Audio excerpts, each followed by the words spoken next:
Hello दोस्तों, स्वागत है आपका हमारे कमबैक एकेडमी के यूट्यूब चैनल में। तो आज हम सीजीपीएससी मेंस का जो सिलेबस है उसको संक्षिप्त रूप में समझेंगे और ऑब्जर्व करेंगे कि क्वेश्चन कहाँ से ज़्यादा आते हैं और कौन कौन से सेक्शन हमारे लिए बहुत ज़्यादा इम्पोर्टेंट है। चलिए देखते हैं। तो सीजीपीएससी मेंस में हमारा जो पेपर है मेंस का, उसमें कुल 7 पेपर होते हैं। ये आपको जनरल नॉलेज होगा इसका। 7 पेपर में जो हमारा पहला पेपर है, वो पहला पेपर जो है वो हिंदी का होता है। हिंदी के पेपर में जो भाषा का प्रश्न पत्र है, इसमें टोटल जो है कुल 200 नंबर का होता है। 200 नंबर में हिंदी जो है वो 100 नंबर का वेटेज रखता है और सर्वाधिक स्कोरिंग सब्जेक्ट ये है जिसमें आप मैक्सिमम इसमें 70 से 80 नंबर तक आप ला सकते हैं। और सिलेबस में यदि हम देखें तो इसमें भाषा एवं व्याकरण है। भाषा एवं व्याकरण के बाद में शब्द रूप, रूपांतरण, संज्ञा, सर्वनाम या शब्द भेद जिसको बोलते हैं वो है। फिर आगे संधि समास है, जो इसमें लगभग ये 4 नंबर के क्वेश्चन आते हैं। एक नंबर का जो है 4 इसमें संधि समास आता है। शब्द भंडार में तत्सम, तद्भव शब्द, पर्यायवाची शब्द, विलोम शब्द, अनेकार्थी शब्द, फिर समुच्चारित भिन्नार्थक शब्द भी आता है। और ये भी प्रॉपर 4-4 नंबर के आते हैं। 4-4 नंबर के आते हैं। उसके बाद उपसर्ग और प्रत्यय है। फिर परिभाषा, इसका भेद, शब्दों में उसका अनुप्रयोग है, ये आते हैं। फिर कहावतें हैं, मुहावरे हैं, ये सभी आते हैं इसमें। और फिर आगे देखेंगे मुहावरे, लोकोक्तियाँ हैं, प्रारूप लेखन है, अपठित गद्यांश है। अपठित गद्यांश जो है वो कभी कभी ये 6 नंबर का भी आता है और कभी कभी 8 नंबर का भी आता है। 8 नंबर का जब आएगा तो इसमें 6 नंबर का रहेगा, इसका सारांश का रहेगा, और 2 नंबर का टाइटल का रहेगा। 6 नंबर का आएगा तो इसमें जो है ये या तो सारांश वाला देगा तो वो 4 नंबर का रहेगा और 2 नंबर का टाइटल का रहेगा। या फिर वो क्वेश्चन देते हैं, क्वेश्चन के आंसर आपको लिखना पड़ेगा, तो इसमें 8 नंबर का रहेगा तो वो 2-2 नंबर का क्वेश्चन रहेगा। या कई बार 8 नंबर के 8 क्वेश्चन भी दे देते हैं। उसके बाद यदि हम आगे देखें तो आगे ये सामान्य इंग्लिश है, जनरल इंग्लिश। इसमें कॉम्प्रिहेंशन है, unseen passage, multiple choice questions, फिर प्रिसीज राइटिंग है और रीअरेंजमेंट ऑफ सेंटेंस है, फिर वोकैबुलरी, ग्रामर, यूसेज है। अब यहाँ पे देखें क्या क्या इसमें इम्पोर्टेंट है। तो इसमें यदि आप देखें तो देखो, इसमें कॉम्प्रिहेंशन जो है वो 6 से 8 नंबर का आता है। फिर प्रिसीज राइटिंग है, ये 6 नंबर का आता है, जिसमें टाइटल के लिए 2 नंबर और प्रिसीज राइटिंग के लिए 4 नंबर का रहता है। फिर रीअरेंजमेंट सेंटेंस, ये 2 से 4 नंबर का आता है। फिर वोकैबुलरी है, इसमें पर जो टॉपिक के हिसाब से 4-4 नंबर का पूछता है, जैसे सिनोनिम है, एंटोनिम है, वन वर्ड सब्स्टिट्यूशन है, इडियम्स है, फ्रेज है। इसमें पर टॉपिक के हिसाब से 4-4 नंबर का आता है। फिर ग्रामर में अगर देखें तो टेंस है, active voice, passive wise, direct indirect speech जो है, आर्टिकल है, प्रीपोजिशन है, कंजक्शन है, करेक्शन ऑफ सेंटेंस है। ये भी आपको 2-2 नंबर के या 4-4 मार्क्स के आते हैं। इसके बाद हम आगे जाएं तो आगे छत्तीसगढ़ी भाषा आएगा जो 50 नंबर का रहेगा। और ये जो 50 नंबर है, इसमें जो है डिफरेंस आता है कि आप किस मीडियम के हैं। अगर आपकी स्कूलिंग इंग्लिश मीडियम की होगी तो ये जो लैंग्वेज है आपको बहुत टफ मालूम होगा, क्योंकि जो देहाती लैंग्वेज है, जो गांव की स्थानीय बोली है या क्षेत्रीय जो बोली है, भाषा है, उनका लैंग्वेज यहाँ पे यूज़ किया जाता है। जो प्रॉपर बिलासपुर या रायपुर दुर्ग के मानक जो छत्तीसगढ़ी है, वहाँ की भाषा का शब्द आपको देखने को मिलेगा। लेकिन जो स्थानीय लोग हैं या स्थानीय छात्र हैं, उनको यहाँ पे बहुत ज़्यादा वेटेज मिलता है, लाभ मिलता है, जो हिंदी मीडियम से पढ़े हैं और जो यहाँ के बोली भाषा से परिचित हैं। और इसमें जो है रचनाकार, रचनाएं, इसमें बहुत बड़ा वेटेज रखता है ये। लेकिन उसका जो है विस्तार बहुत है, इसलिए कई बार अगर आपको याद नहीं है तो वहाँ पे ठीक से वहाँ पे याद भी नहीं आता। पहले से अगर रट के जाए हैं तो याद आ जाता है। इसके बाद अगर हम आगे देखें तो दूसरा पेपर हमारा रहेगा एसे का, निबंध का।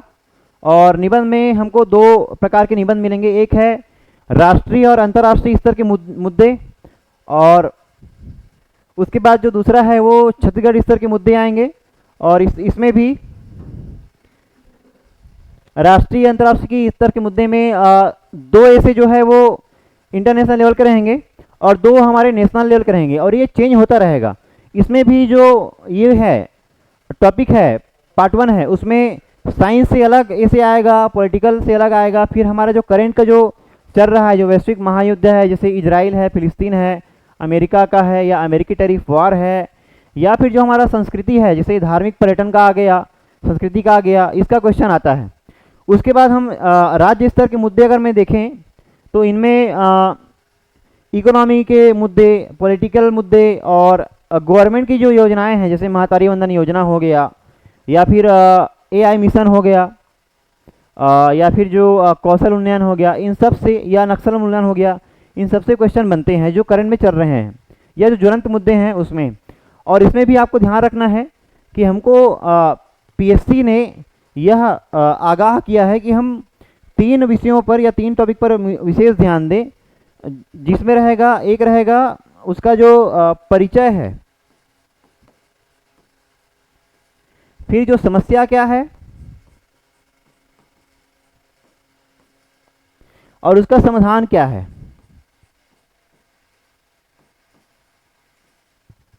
यह है कि ये क्या है,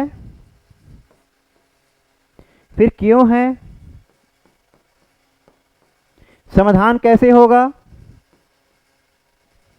और उसके बाद ये निष्कर्ष में जाएंगे।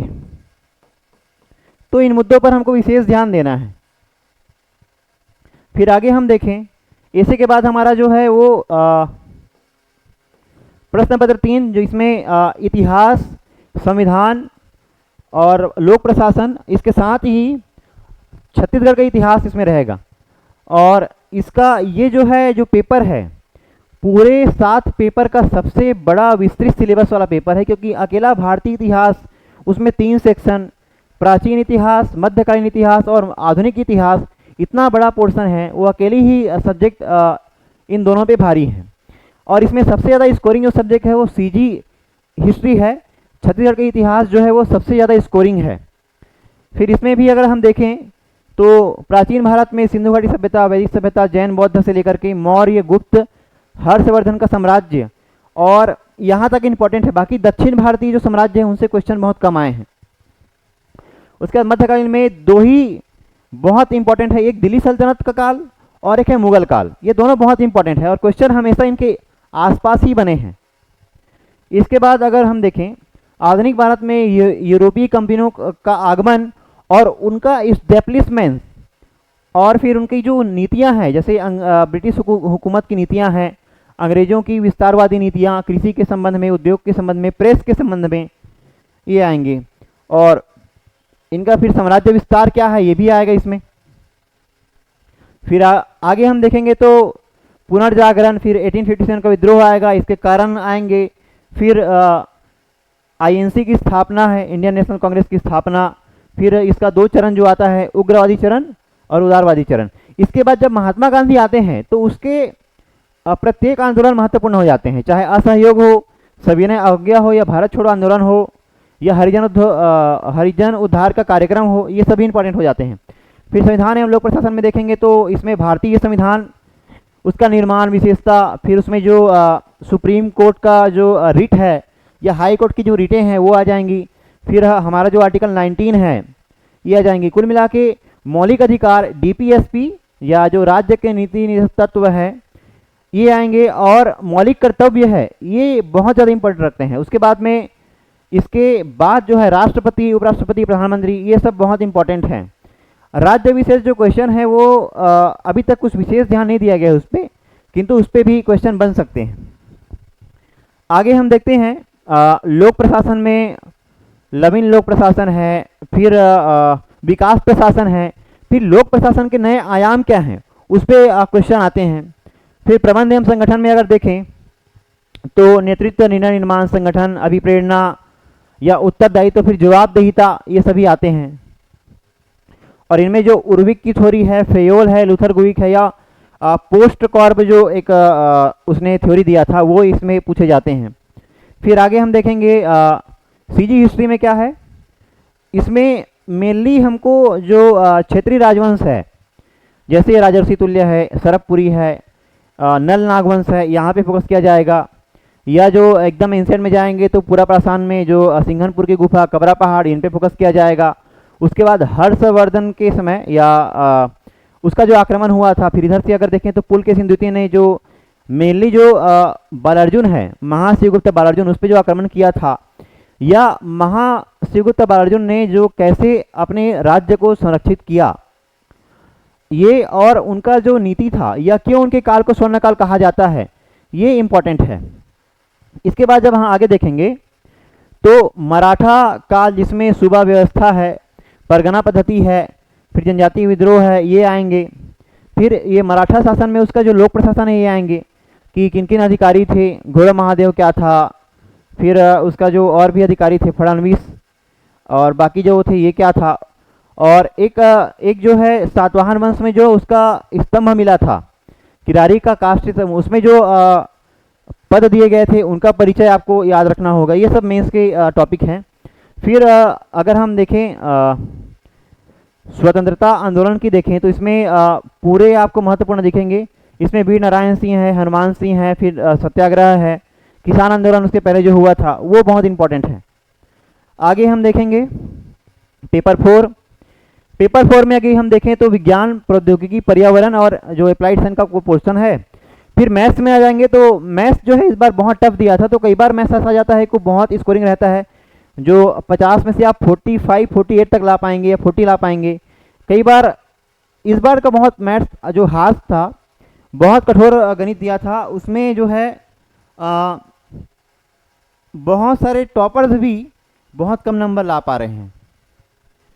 अगर विज्ञान में हम देखें तो भौतिकी, जिसमें प्रकाश है, ध्वनि है, विद्युत धारा है, ओम नियम है, परमाणु संरचना जो है केमिस्ट्री का पोर्शन हो गया। तो भौतिकी में केवल प्रकाश है, ध्वनि है, विद्युत धारा है, ये सब आएंगे। तो इसमें प्रकाश हो गया, ये अपवर्तन, लेंस, मानव नेत्र वाला, और ध्वनि की प्रकृति, फिर विद्युत धारा, ओम का नियम ये आएगा, नाभिकीय संलयन और विखंडन, और सूर्य में ऊर्जा उत्पत्ति का सिद्धांत, ये सब इसमें आएंगे।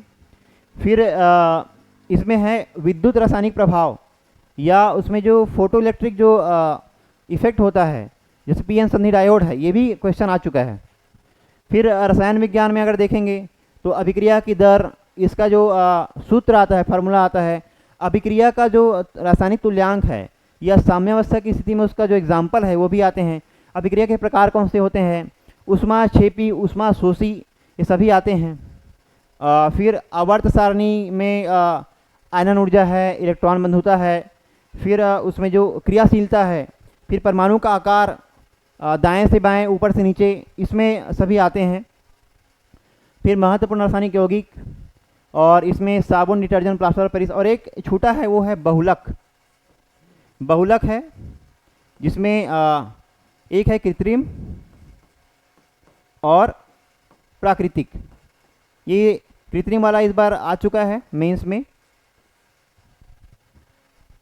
जीव विज्ञान में कोशिका की संरचना है, मानव शरीर के प्रमुख तंत्र है, पाचन तंत्र, श्वसन तंत्र, परिसंचरण तंत्र, फिर पादप और जंतु हार्मोन्स हैं, और एंजाइम्स क्या है, उसकी कार्य प्रणाली क्या है, फिर मस्तिष्क है, मस्तिष्क और हृदय की कार्य संरचना क्या है, ये सब आएंगे। फिर रक्त का संरचना भी आएगा। और उसके बाद में अगर हम गणित का देखें तो अंक गणित की क्षमताएं हैं, संख्या पद्धति, इसमें है लघुत्तम समापवर्तीय, औसत, प्रतिशत, लाभ हानि, साधारण ब्याज और चक्रवृद्धि ब्याज, समय और कार्य अनुपात, फिर तार्किक क्षमता में कोडिंग डिकोडिंग है, लुप्त पदों को ज्ञात करना है, फिर एक श्रेणी सीरीज में अगला पद क्या होगा ये ज्ञात करना है, इसमें आएगा। फिर डेटा व्याख्या, ग्राफ, पाई चार्ट है, फिर सांख्यिकी में जो उसका जो सारणी दिया रहता है, फिर माध्यिका, बहुलक, ये सब ज्ञात करना, ये भी आएगा। फिर अब पार्ट 3 की बात करें तो प्रौद्योगिकी में इसमें है ऊर्जा संसाधन हो गया, विज्ञान और प्रौद्योगिकी हो गया, फिर भारत का अंतरिक्ष कार्यक्रम हो गया, फिर है रक्षा प्रौद्योगिकी, सूचना प्रणाली और आईसीटी, और ग्रामीण भारत में आईसीटी का क्या योगदान है वो इसमें आएगा। ठीक है। उसके बाद हम देखें पर्यावरण, जैव विविधता में पारिस्थितिकी तंत्र, जैव विविधता का संरक्षण, राष्ट्रीय उद्यान और अभयारण्य, विशेष रूप से इसमें क्या है पर्यावरण प्रदूषण, ग्लोबल वार्मिंग, ठोस अपशिष्ट प्रबंधन, ये सब आएंगे। आगे हम देखें तो इसमें पेपर 5 में क्या है, इकोनॉमी और भूगोल। तो इसमें इकोनॉमी में क्या है, पहले में है छत्तीसगढ़ और भारत की इकोनॉमी एक साथ दिया है। तो इसमें देखो, राष्ट्रीय आय, बैंकिंग, ये भारत का पोर्शन हो गया, इंडियन इकोनॉमी का पोर्शन हो गया। फिर राजकोषीय नीति, सार्वजनिक नीति और क्षेत्रीय विकास, पब्लिक सेक्टर जो यूनिट है वो उसका है। फिर उसमें कितना परसेंटेज डिवाइड होता है और उसके अंतर्गत कौन से क्षेत्र आते हैं, ये है। और अगर हम छत्तीसगढ़ की इकोनॉमी की बात करें तो केवल उसमें जो इकोनॉमिक सर्वे का डाटा है वो और बजट दोनों से कवर हो जाता है, फिर आपको और अलग से पढ़ने की जरूरत नहीं है। कुछ कुछ जैसे औद्योगिक नीति है या लॉजिस्टिक नीति है या महिला उद्यम है, इन सब के बारे में कुछ जानकारी रहती है जो करंट से कवर हो जाएंगी। फिर आगे हम देखें तो भारत का भूगोल है, इसमें भौतिक विशेषताएं, भू आकृतिक प्रदेश हैं, हिमालय की विशेषताएं हैं, विशाल मैदान, प्रायद्वीपीय पठार, द्वीप समूह है, अपवाह तंत्र है, इसमें आता है। फिर अगर हम देखें ये मिट्टी के प्रकार में देखें, फिर वनस्पति है, कितने प्रकार की वनस्पतियाँ पाई जाती हैं, उसकी विशेषताएं क्या हैं, कौन कौन से पेड़ पौधे पाए जाते हैं, ये भी इसमें इम्पोर्टेंट है। जैसे पिछली बार नर्मदा नदी है, नर्मदा घाटी का विशेषताएं पूछ दिया था 2 नंबर में, तो ये सब आते हैं। उसके बाद में अगर हम पार्ट 3 देखें तो छत्तीसगढ़ की इसमें इकोनॉमी नहीं है एक्चुअल में, यहाँ पे इकोनॉमी नहीं है, यहाँ पे केवल भूगोल है। छत्तीसगढ़ का भूगोल, तो इसमें अपवाह तंत्र है, भौतिक विभाजन है, जैसे महानदी बेसिन है, फिर बस्तर का पठार है, फिर इधर सामरी पाट, जसपुर पाट प्रदेश है। और इधर अगर देखें हम तो जो कोरिया का एरिया है, मनेन्द्रगढ़ का एरिया है, या सोनहत का पठार है, ये सब आ जाता है। जो पूर्वी बघेलखंड का पठार है, ये सब आ जाता है। इसके बाद अगला अगर देखें तो दर्शन शास्त्र और समाज शास्त्र, जो पेपर 6 का पोर्शन है, इसमें तीसरा जो पार्ट आता है इसका छत्तीसगढ़ का कला और संस्कृति, और ये पेपर बहुत स्कोरिंग है, और खासकर से इसका पार्ट 3 जो है वो बहुत स्कोरिंग है। इसमें टफ जो जाता है वो सोशियोलॉजी जाता है, क्योंकि सोशियोलॉजी का जो अभी जो क्वेश्चन आ रहे हैं, नए नए क्वेश्चन आ, जैसे पेरेटो अभी आ गया था, पेरेटो का संकल्पना पूछ दिए थे, तो पिछले बार मीट का पूछ दिया था, मीट के विचार पूछ दिए थे। तो इसमें नए नए कुछ इन्वेंशन होते रहते हैं जो आयोग करता रहता है। इसमें दर्शन में देखें तो भारतीय दर्शन है, भारतीय दर्शन और उसका स्वरूप, विशेषताएं हैं। फिर इसमें शंकराचार्य, चारवाक है, बौद्ध है, जैन है, फिर जो हमारे षड दर्शन है वो है। अगर हम पाश्चात्य में जाए तो प्लेटो, सुकरात, अरस्तु, Anselm, Descartes, Spinoza, Leibniz, John Locke, Berkeley, Hume, इसका है। फिर हम विचारक में देखें तो स्वामी विवेकानंद, महात्मा गांधी, अरविंद है, नानक है, घासीदास है, महाप्रभु वल्लभाचार्य है। उसके बाद एक होता है कि जो आधुनिक विचारक है, जिसमें दीनदयाल उपाध्याय जी हैं, अंबेडकर जी हैं, इनका भी एक पोर्शन है। फिर समाजशास्त्र में जाएं तो इसकी मूलभूत अवधारणा क्या है, समाजशास्त्र का अर्थ, इसका महत्व, समाज, समुदाय, संघ, संस्था, समिति, ये सब आए। फिर संस्थाएं में विवाह, परिवार, रिश्तेदारी, जाति व्यवस्था, उत्पत्ति, विशेषताएं, वर्तमान परिवर्तन क्या है, सामाजिक विघटन, सामाजिक अलगाव और पृथकता, और सामाजिक समस्याएं क्या हैं, ये सब आएंगे। फिर जो सामाजिक परिदृश्य है, इसमें जो मेनली आर्ट एंड कल्चर का पूछते हैं, जिसमें जनजातियों का एक बहुत बड़ा वेटेज रहता है, जनजाति प्लस मैदानी दोनों के क्षेत्रों में ये सवाल पूछे जाते हैं, जिसमें उसके लोक नृत्य, भाषा, बोली, उसका रहन सहन, खान पान, ये सबसे क्वेश्चन आते हैं। फिर आगे हम देखेंगे मेला मड़ई है, संरक्षण एवं पुरातात्विक स्थल है, फिर सांस्कृतिक पर्यटन केंद्र है, सिरपुर, भोरम देव, ये सब आते हैं। जो गड़िया पहाड़ है, ये सब पूछे जाते हैं। फिर आगे हमारा जो लास्ट पेपर है, अंतिम पेपर है, वो कल्याणकारी विकासात्मक कार्यक्रम और कानून है। इसमें हम देखेंगे कल्याणकारी विकासात्मक कानून, जिसमें इसमें भारत के जो केंद्रीय सरकार द्वारा जो बनाए गए कानून हैं, और साथ में छत्तीसगढ़ के सरकार द्वारा केंद्रीयगत जो कानून बनाए गए हैं, या जो केंद्र सरकार के प्रयोजन से कानून बनाए गए हैं, ये दोनों इम्पॉर्टेंट हैं। प्रथागत कानून है, फिर ये मानव अधिकार संरक्षण अधिनियम है, फिर नागरिक अधिकार संरक्षण अधिनियम, फिर उसमें जो ST ST के संरक्षण का अधिकार है वो है, सूचना का अधिकार, RTI या पर्यावरण का संरक्षण, उपभोक्ता संरक्षण, ये सभी इम्पोर्टेंट हैं। इसके बाद में अगर हम सीजी में देखें तो टोनी प्रताड़ना निवारण अधिनियम, फिर राज्य की लोक सेवा गारंटी अधिनियम, फिर खाद्य सुरक्षा अधिनियम और भू राजस्व संहिता अधिनियम, ये सब आते हैं। और इसमें भी जो अगर हम सेंट्रल लेवल में जाएं तो जो अभी नए BNS है, BNSS है, ये सब जो पारित किए गए हैं वो भी इम्पोर्टेंट है। और आगे पार्ट 2 है इसका, अंतर्राष्ट्रीय एवं राष्ट्रीय खेल घटनाएं एवं संगठन है। इसमें अंतर्राष्ट्रीय संगठन में UN है, तो यूनाइटेड नेशंस है, और उससे जुड़ी जो उसकी अभिकर्ता है या एजेंसीज हैं वो सभी इम्पोर्टेंट है। उसके बाद में IMF है, वर्ल्ड बैंक है, ADB है, सार्क है, ब्रिक्स है, G20 है, ये सब है। फिर खेल में ओलंपिक, एशियाई खेल, राष्ट्रमंडल खेल है, प्रमुख खेल पुरस्कार, मेजर ध्यानचंद खेल रत्न पुरस्कार। फिर आगे अंतर्राष्ट्रीय एवं राष्ट्रीय शैक्षिक संस्थाएं मानव विकास में भूमिका है। तो इसमें अगर हम देखें तो शैक्षणिक अनुसंधान निकाय जैसे यूनेस्को है, राष्ट्रीय शैक्षिक अनुसंधान प्रशिक्षण परिषद NCERT, SCERT, UGC, ICT, और अभी जो एक नया अधिष्ठान बना है जो UGC की जगह लेगा वो भी है। और फिर इसमें IIT है, ITI है, IIM है, फिर NIT है, ये सभी इसमें आएंगे। फिर कौशल विकास की योजनाएं हैं, फिर इसमें कुशल मानव संसाधन है, ये सब इसमें आएंगे। और फिर इसमें जो इस बार का जो नेचर रहा है पेपर का, वैसे तो हम एक सेपरेट वीडियो में इसको कवर करेंगे, लेकिन जो इस बार का नेचर रहा है वो लगभग जो है 80% जो है वो विश्लेषणात्मक रहा है। जो अभी रिसेंटली जो एग्ज़ाम हुआ है विश्लेषण आपको करना होगा, और 20 से 30%, 30% भी नहीं, इसको 20% ही लेके चलो, तो 20% इसमें जो है तथ्य पूछे गए हैं, या ये सीधा डायरेक्ट या प्रत्यक्ष प्रश्न आए थे।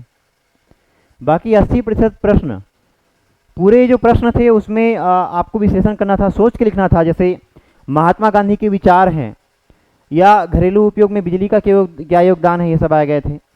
फिर उसमें लखपति दीदी योजना है, इसका आप विश्लेषण करें और बताएं कि ये किस प्रकार महत्वपूर्ण है। ये सभी क्वेश्चन आए थे जो विश्लेषण करने योग्य हैं। ठीक है, तो इस हिसाब से हमको थोड़ा डीप में पढ़ना है, और हम बहुत आराम से डीपली स्टडी करते जाएंगे और ऑथेंटिक बुक से पढ़ेंगे। ठीक है, तो मिलते हैं नेक्स्ट वीडियो में। तब तक के लिए धन्यवाद। जुड़े रहें हमारे चैनल से, और हमारे चैनल को सब्सक्राइब करें, शेयर करें, सपोर्ट करें। Thank you.